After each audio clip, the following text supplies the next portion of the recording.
together for Lindsey Cermak.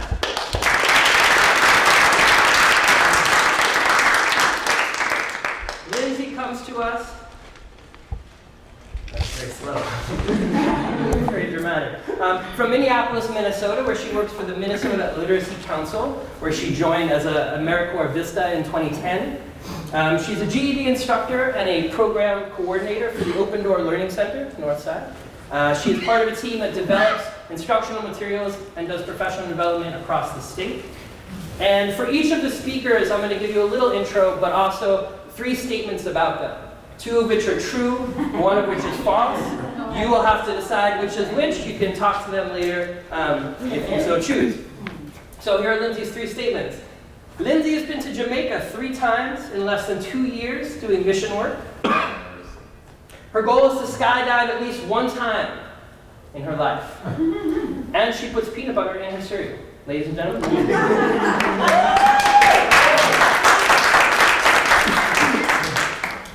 So yes, I am Lindsey Cermak, and I'm going to be talking about taking the pressure off to take the pressure off. First, I'm going to talk a little bit about my classroom and then talk about a revelation that I've had recently.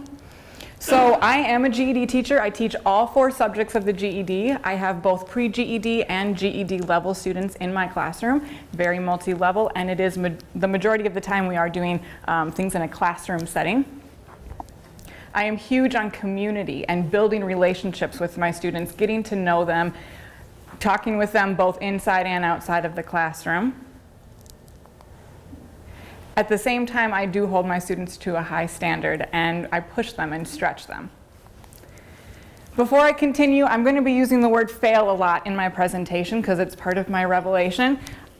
So there may be a negative connotation about how people think of that word, but I just want us to think about it in this way, not getting the desired result. I have taught primarily American-born students, and with that, they are more likely to come through my door with negative experiences of previous schooling. But regardless of the background of students, I think we can all relate that a lot of them literally come in with pressure to not fail, whether that's in school, when they're in their family relationships, as a parent, socially, whatever it might be. I had a student who she would make appointments with me to test via whether it was state testing or GED testing, practice tests, and when the day came for her to test, she just would be a no-show. And once it became a pattern, I asked her what was going on, and she told me she was incredibly scared to fail. The anxiety was so bad, she would just not come to school that day. I have another student who I was working with her, and she was literally doing this while we were doing math problems, and I stopped her, not exaggerating, and I stopped her and I was like, "Are you okay?" And she said that she had had negative experiences, traumatic experiences with math of when she got the answer wrong when she was young, her dad would just yell at her. And so her body developed that response. Another student, very similar, being yelled at, being belittled from a young age because she didn't know math. I had another student recently take a GED test, and she didn't pass. She went home, told her sister that she failed the test, and her sister looked at her and said, "Oh, we don't do that." Another student, he literally just carries anxiety in his body about a lot of stuff.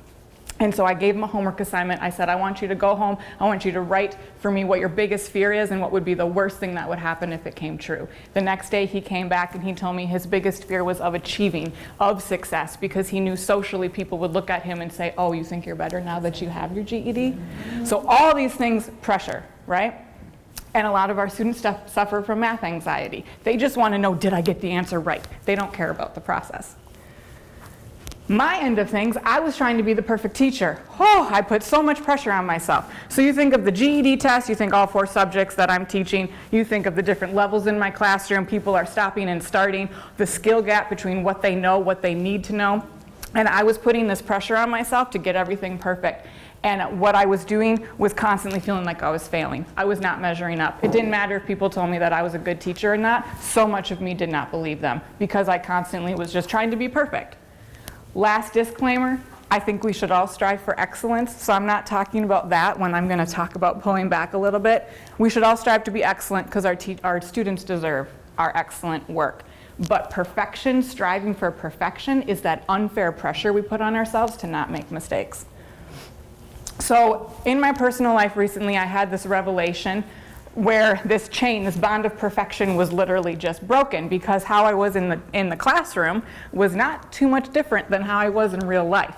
And so once that happened, I went back to the classroom and I literally could see something I didn't see before. And I told you, I pride myself on the fact that I have relationships with my students and I felt like I was very in tune. But there was something that I didn't see, and I saw the pressure my students felt to not fail me. They didn't want to fail me, and I didn't see that before. So I'm trying not to fail them, they're trying not to fail me.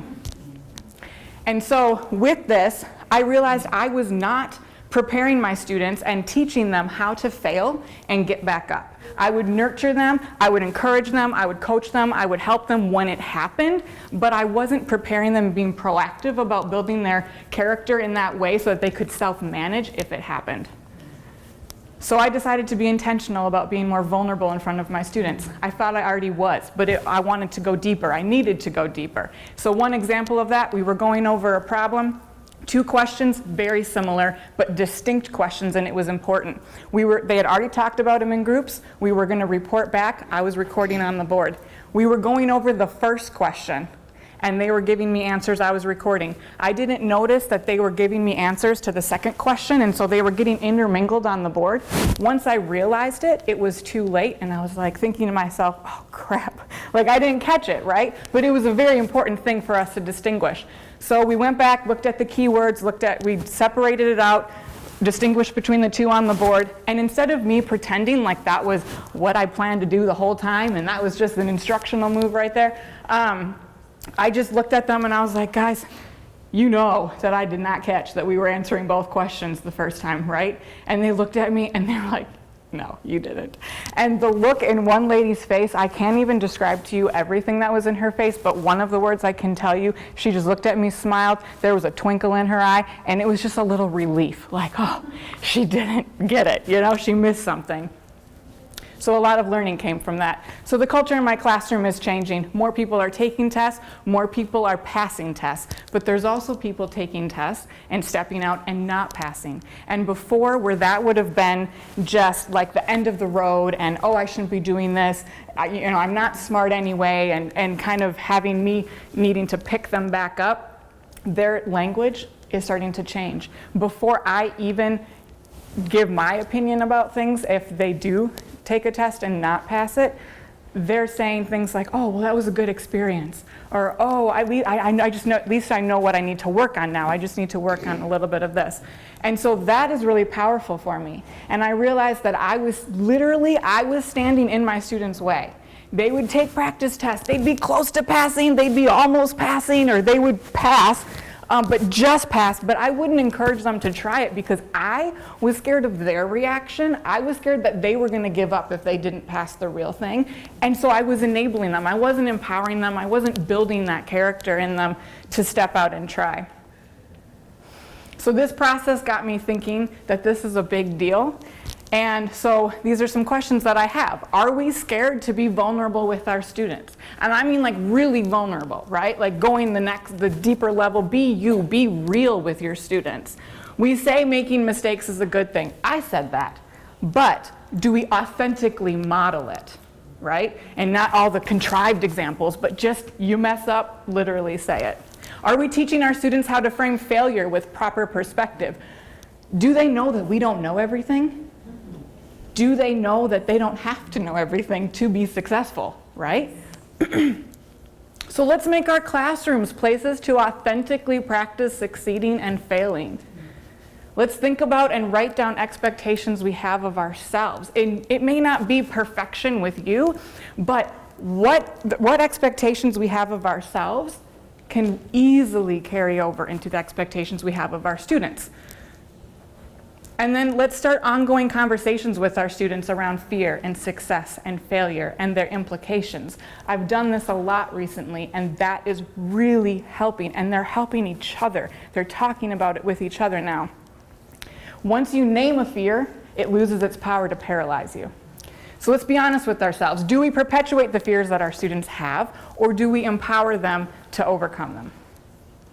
My students don't need me to be a perfect teacher. They need me to step out. They need me to be confident no matter what the result is.